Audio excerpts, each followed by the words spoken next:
Hello, I'm Daniel. I'm the pastor of Stour Valley Baptist Church, and this is the latest in our series of talks looking at Scripture Union's suggested essential 100 Bible passages. And we've reached the story of Moses in the book of Exodus. And in this session, we're looking at Exodus chapter 3 to chapter 4, verse 17. And I've given it the title, See Here, for reasons which will become apparent. But let's read this first and see what it has to say. And it goes like this. Now Moses was tending the flock of Jethro, his father-in-law, the priest of Midian, and he led the flock to the far side of the wilderness and came to Horeb, the mountain of God. There the angel of the Lord appeared to him in flames of fire from within a bush. Moses saw that though the bush was on fire, it did not burn up. So Moses thought, I will go over and see this strange sight, why the bush does not burn up. When the Lord saw that he had gone over to look, God called to him from within the bush, Moses, Moses. And Moses said, Here I am. Do not come any closer, God said. Take off your sandals, for the place where you are standing is holy ground. Then he said, I am the God of your father, the God of Abraham, the God of Isaac, the God of Jacob. At this, Moses hid his face, because he was afraid to look at God. The Lord said, I have indeed seen the misery of my people in Egypt. I've heard them crying out because of their slave drivers, and I am concerned about their suffering. So I have come down to rescue them from the hand of the Egyptians, and to bring them up out of that land into a good and spacious land, a land flowing with milk and honey, the home of the Canaanites, Hittites, Amorites, Perizzites, Hivites, and Jebusites. And now the cry of the Israelites has reached me, and I have seen the way the Egyptians are oppressing them. So now, go. I am sending you to Pharaoh to bring my people, the Israelites, out of Egypt. But Moses said to God, Who am I that I should go to Pharaoh and bring the Israelites out of Egypt? And God said, I will be with you. And this will be the sign to you that it is I who have sent you. When you brought the people out of Egypt, you will worship God on this mountain. Moses said to God, Suppose I go to the Israelites and say to them, The God of your fathers has sent me to you, and they ask me, What is his name? Then what shall I tell them? God said to Moses, I am who I am. This is what you are to say to the Israelites, I am has sent me to you. God also said to Moses, Say to the Israelites, The Lord, the God of your fathers, the God of Abraham, the God of Isaac, and the God of Jacob has sent me to you. This is my name forever, the name you shall call me from generation to generation. Go, assemble the elders of Israel and say to them, The Lord, the God of your fathers, the God of Abraham, Isaac, and Jacob, appeared to me and said, I have watched over you, and I have seen what has been done to you in Egypt, and I have promised to bring you up out of your misery in Egypt into the land of the Canaanites, Hittites, Amorites, Perizzites, Hivites, Jebusites, a land flowing with milk and honey. The elders of Israel will listen to you. Then you and the elders are to go to the king of Egypt and say to him, The Lord, the God of the Hebrews, has met with us. Let us take a 3-day journey into the wilderness to offer sacrifices to the Lord our God. But I know that the king of Egypt will not let you go unless a mighty hand compels him. So I will stretch out my hand and strike the Egyptians with all the wonders that I will perform among them. After that, he will let you go. And I will make the Egyptians favourably disposed towards this people, so that when you leave you will not go empty-handed. Every woman is to ask her neighbour, and any woman living in her house, for articles of silver and gold, and for clothing, which you will put on your sons and daughters, and so you will plunder the Egyptians. Moses answered, "What if they do not believe me or listen to me and say, 'The Lord did not appear to you'?" Then the Lord said to him, "What is that in your hand?"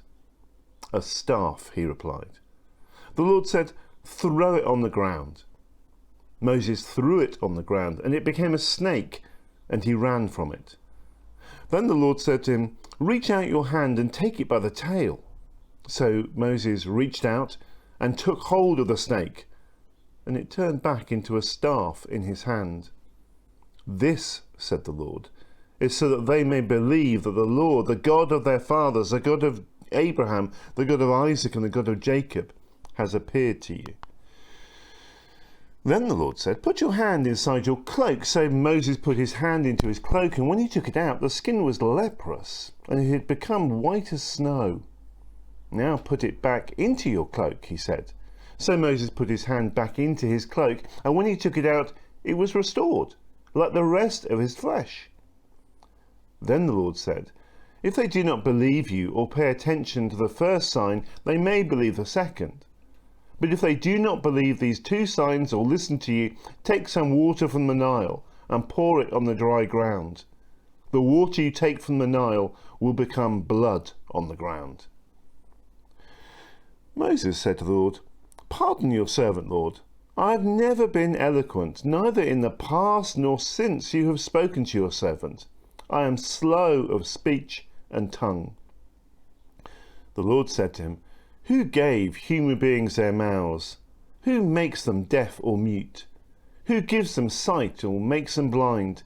Is it not I, the Lord? Now go, I will help you speak, and will teach you what to say." But Moses said, "Pardon your servant, Lord.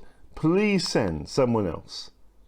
Then the Lord's anger burned against Moses, and he said, "What about your brother Aaron the Levite? I know he can speak well. He is already on his way to meet you, and he will be glad to see you. You shall speak to him and put words in his mouth. I will help both of you speak and teach you what to do. He will speak to the people for you, and it will be as if he were your mouth and as if you were God to him.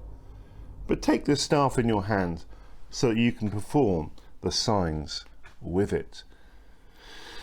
Marvellous stuff.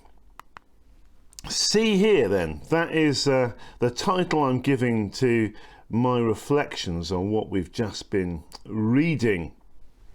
And I want us to kind of ask two basic questions. What does Moses see? Or what does Moses hear? What does he see? What does he hear?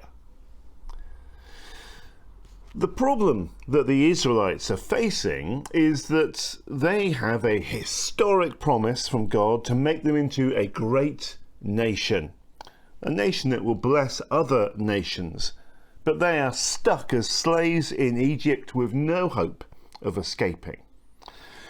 The problem Moses has at this point in time is that he spent his early years as the adopted son of an Egyptian princess, but then went on the run for killing an Egyptian.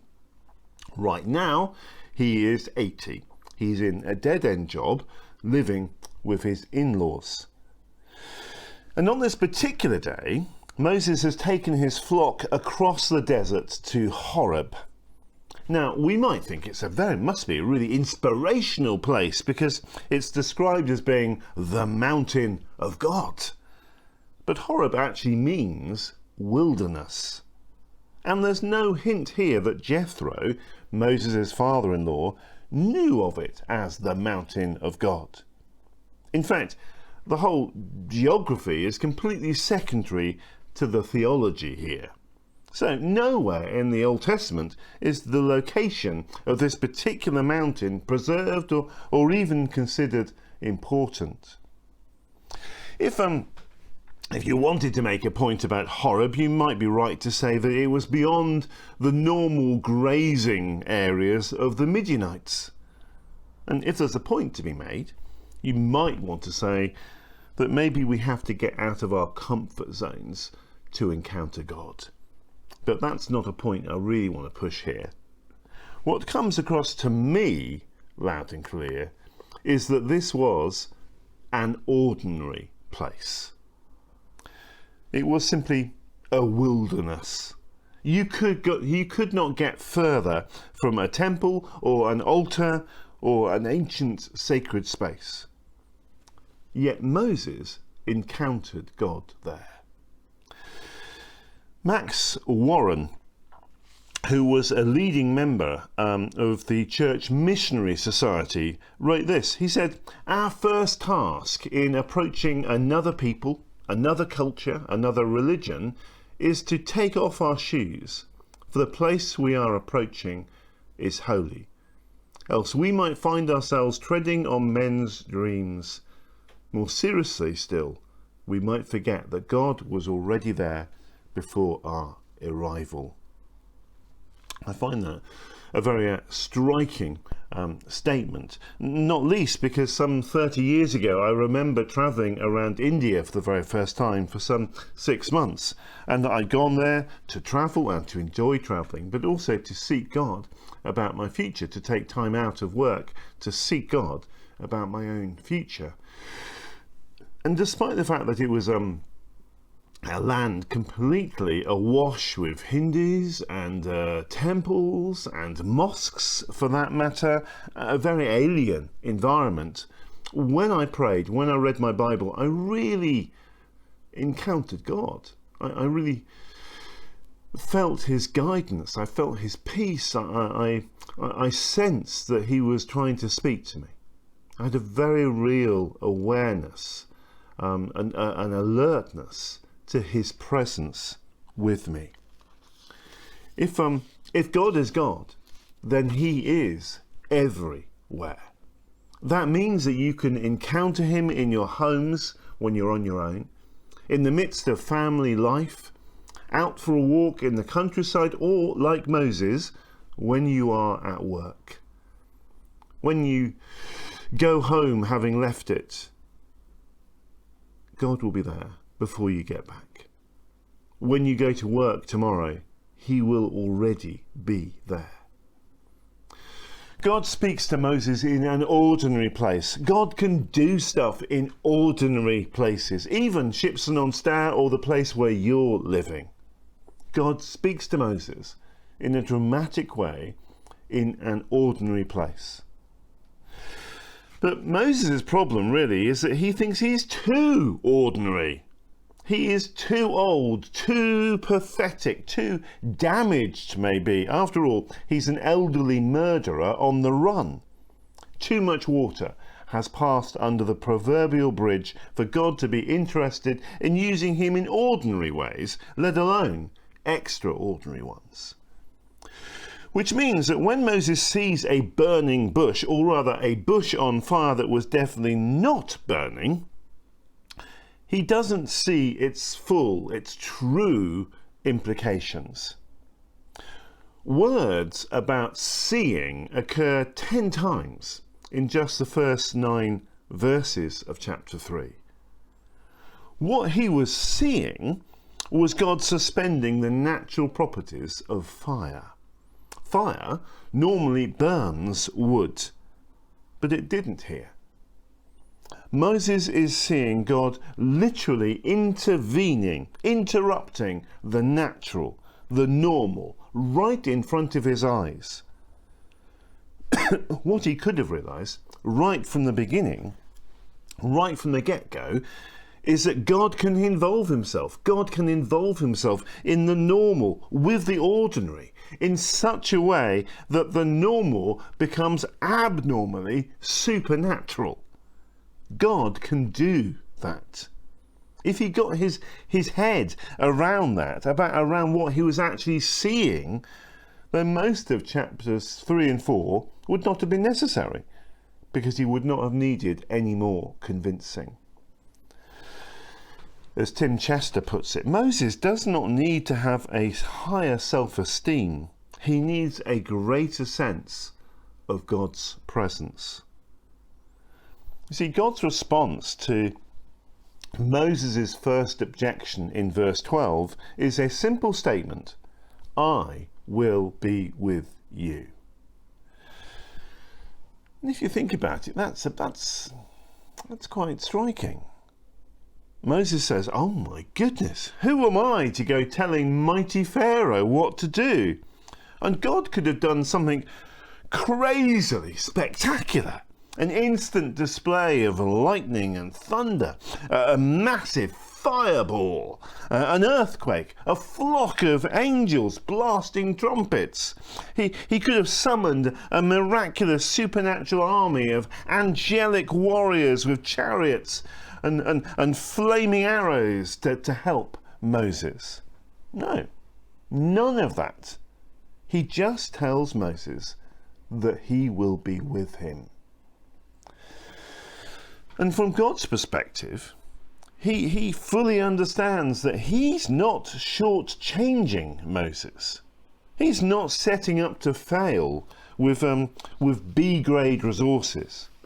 He is assuring Moses that he will have the best resource, the most powerful support, the most effective equipment he could ever want. Just in that 5-word promise, "I will be with you." Now, for those of us who are Christians, Jesus gave us that very same assurance, didn't he? Not least at the end of Matthew's Gospel, when he said, "Surely I am with you always, to the very end of the age." I wonder, is that enough for you? Is that enough for me? Because it certainly wasn't enough for Moses. He demands backup. Signs he can do to prove his authority. So God tells him to take his staff, the long sort of walking stick he had with him, and to throw it on the ground. And it becomes a snake, and Moses runs away. It's a moment of comic genius in the Bible. But why does Moses run away? Maybe just because he sees a snake. Maybe it was instinctive. Back then people didn't have the medicine, so if you had a snake bite, it probably was likely to be more fatal than it would be today. Or maybe he's just seen something that he's seen for decades, his trusty wooden staff. There has never been anything other than lifeless, dead wood turn into a very much alive, writhing snake. In which case, he could have learned from what he was seeing. He had seen God take something that was probably very old, definitely lifeless.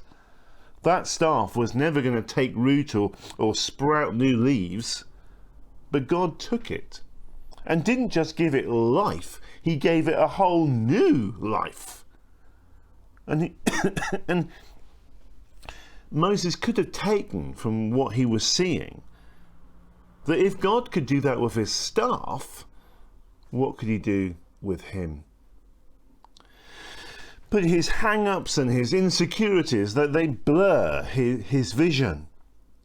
He saw, but he didn't see. Instead of focusing on what God could clearly do, he was fixated on what he thought Moses, could not do. And maybe that's what we're like. Maybe we need to learn from this, to see and learn from what we are seeing. If God had asked Moses, well, let's see, what have you got that will impress Pharaoh? Moses would probably have said, well, that's a problem. I haven't got anything. Yet God takes something that he does have and he uses it in extraordinary ways. When push comes to shove in the court of Pharaoh, the Egyptian magicians will also be able to conjure up snakes from sticks. But it will be Moses' snake from his staff that will proceed to eat all of their snakes in chapter 7. And God does this again and again. This is no one-off. He takes people literally by surprise at how he can use ordinary things. Fast forward to John's Gospel, chapter 6, and we read of 5,000 people hungry, and we read about Peter being at a complete loss as to how one little boy's picnic of 5 barley loaves and 2 small fish could even begin to feed one of them, let alone 5,000 of them. And yet, at the end, they have 12 full baskets of crumbs. God can take the small, the insignificant, the very ordinary, and do extraordinary things. What are you and I not seeing in our lives that God wants to use? Maybe we just don't think that God would want to use us full stop. Or maybe we see something every day, but we don't realise what we're looking at. It could be a hobby, that if we joined a club with other people, it would lead to friendships and great chats about our faith. We could find ourselves being brilliant evangelists. Or maybe it's something we have that we could share that would make a real difference to other people. What ordinary thing are you and I not seeing? What opportunities might we not be seeing as a church, or the church that you're part of? But it wasn't just seeing. God spoke. We have a very familiar greeting sequence. God says, "Moses, Moses." Moses responds, "Here I am," which is a very interesting response. If a weird burning, or rather non-burning, burning bush started calling my name, I think my first response might be to go, "Well, who are you? What are you?" There is something about Moses' first response that suggests that he at least knew of the God of his ancestors. He was open to him speaking to him, as he may have heard he'd spoken to those ancestors in the past. Within just a few short verses, he's arguing with God about his plans. He raises no less than 5 objections. And again, all that might have been completely unnecessary had he not just taken in what God was actually saying and what he was seeing. God says, "Do not come any closer. Take off your sandals, for the place where you are standing is holy ground." He doesn't say, "Don't come any nearer until you've taken your shoes off." He says, "Stop. Stop where you are, not another step, and take your shoes off." We've already noted this was not a special ancient sacred space, so the only thing holy about it was that God was there. Holy basically means very distinct, totally different, other. As God speaks through Isaiah chapter 55, "For my thoughts are not your thoughts, neither are your ways my ways, declares the Lord. As the heavens are higher than the earth, so are my ways higher than your ways, and my thoughts than your thoughts." So here is Moses standing in front of a bush that is on fire but doesn't burn, with a voice coming from it who knows his name and goes on to say, "I am the God of your father, the God of Abraham, the God of Isaac, the God of Jacob." Basically, I knew your dad. I knew your parents. We go back way, way into the past, you and I.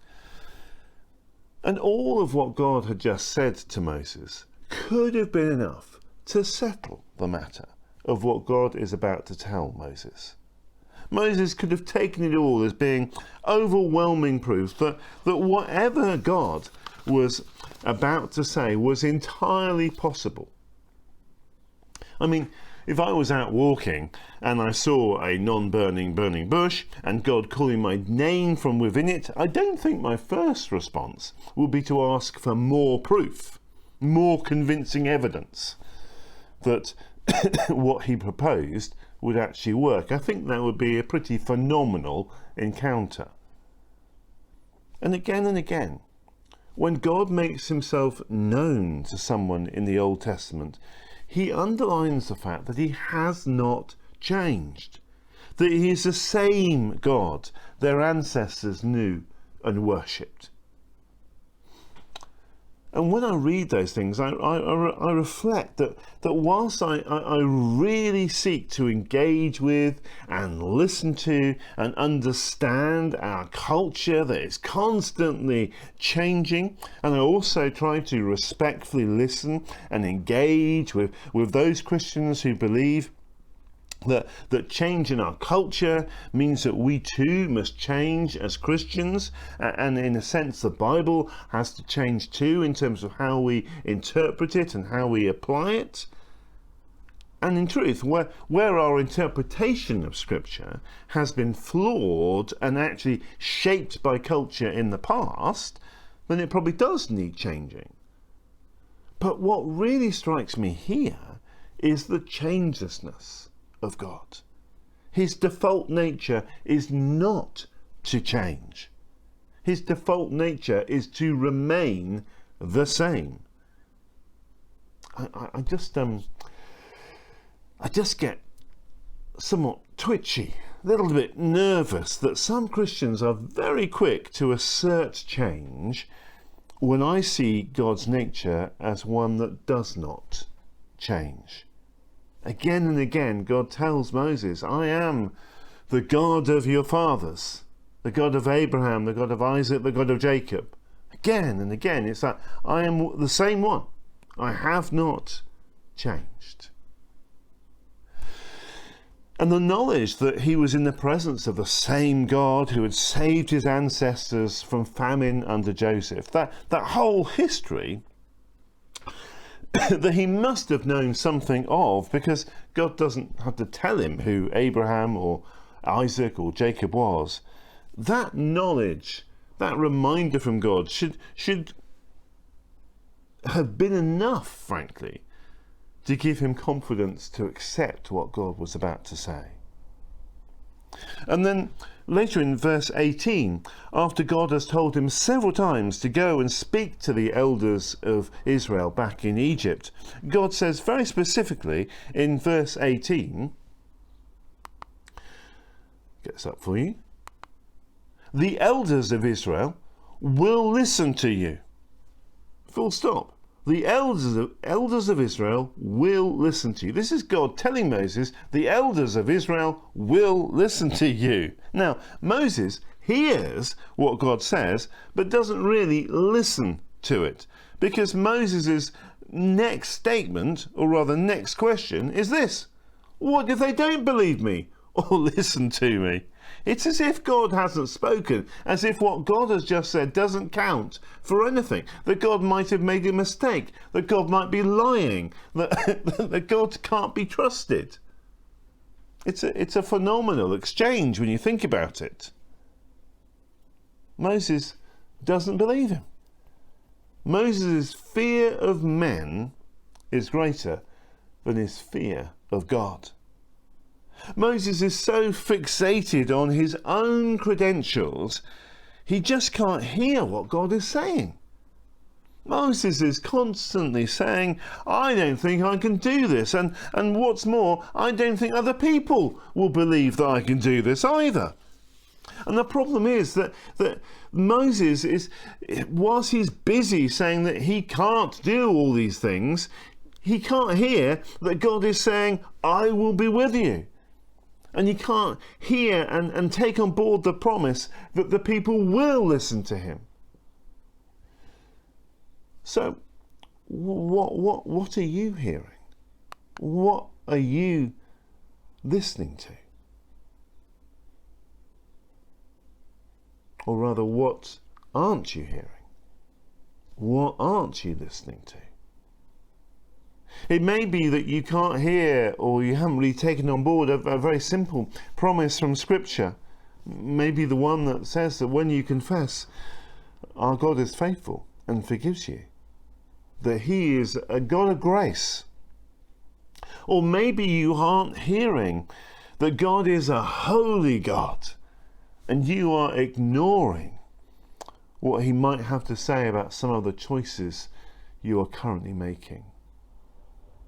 Or maybe God has spoken to you in your quiet times, maybe years ago, and you have not remembered or fully taken on board the fullness of what God has been saying to you. Chapters 2 and 3 of Exodus could have been far, far shorter, and Moses' life far less fraught and complicated if he had only really seen what was before his eyes and listened to the actual words God spoke to him.